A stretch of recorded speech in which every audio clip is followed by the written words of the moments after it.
And so because we are reaching our 30-minute mark, I think that the thing that we're trying to explain in this is the fact that it's like that is a system that is putting profits over people.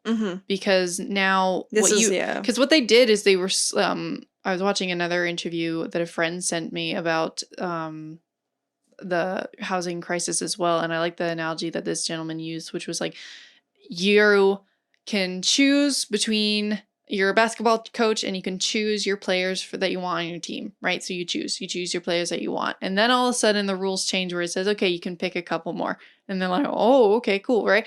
But what they're picking from is the lesser selected few that you didn't choose initially when you first picked the team. And so now you technically only have the kind of inferior players left to pick from. And so it's like, yay. And that was what happened when they combined subprime loans into these mortgage-backed securities. It was like, oh, well, now you can... It's squeezing so much out of this thing so that way you can earn as much as you can. But at some point, there is nothing left more to squeeze. It's like, that's why you faked the ratings and called them AAA when really they were just not... They were subprime. It's like and it was, again, for what though? It's to make things look artificially more than what they are or less than what they are. It's lying.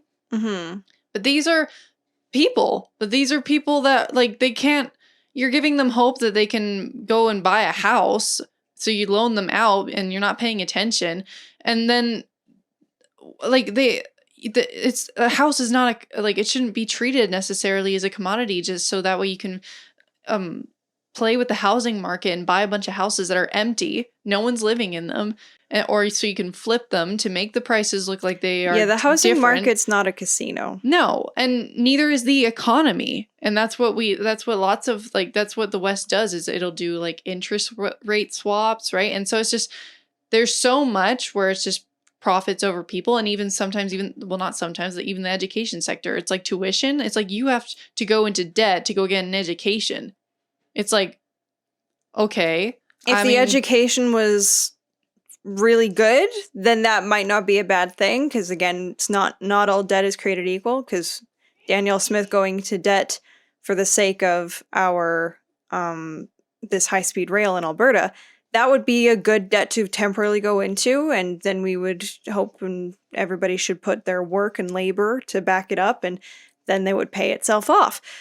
But since there are unfortunate statistics about where the education tuition actually ends up, then it's not so worth it. And this is why motive attention is the biggest thing, because we started by talking about some of the good infrastructure projects, good investment.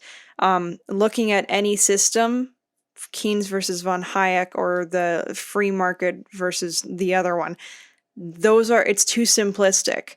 There's somewhere, really, it should be, are we doing profits over people or people over profits? And that gathers more of the mode of attention, because there will always be the left hemisphere that tries to manipulate. Even the speculation market sounds like a pretty horrendous thing.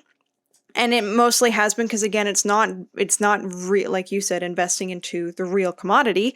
It's looking at the quality or the state of the commodity and seeing how that will do. So it's a derivative off of the thing. It's not the real thing.